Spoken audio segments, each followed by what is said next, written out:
Ăsta juca la Cristian Oane, juca la mea și Aurel joacă. Al Moldovei. Nu mai întâlnesc cu el pe trase. Îmi cere vieți.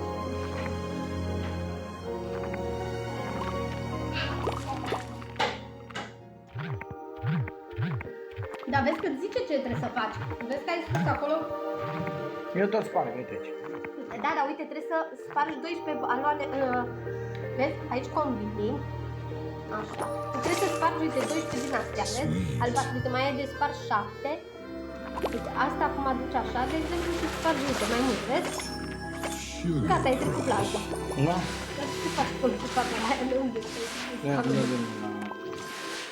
Da. Următoarea planșă, ai trecut asta, da? Nivelul 1. Nivelul 2. Zice ce trebuie să ajungi, ce obiective trebuie să faci. Dai tu înainte.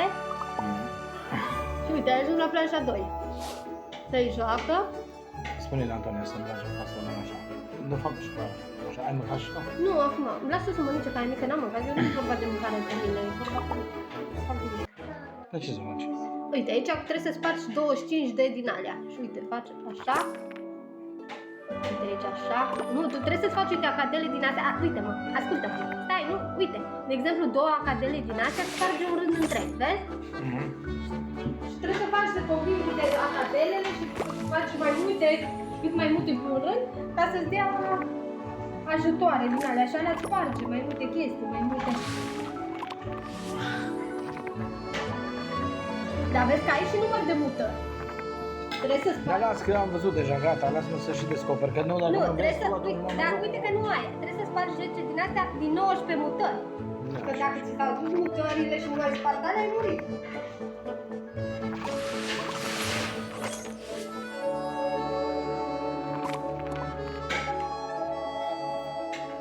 Nu te teme, nu te teme.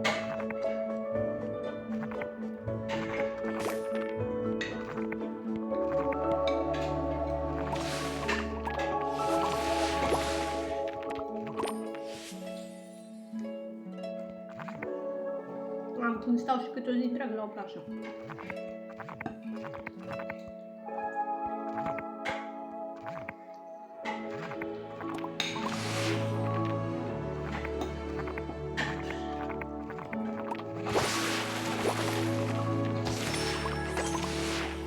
Sugar Crush.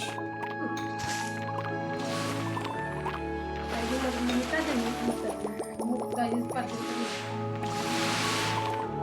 Ce pușcă de drumă.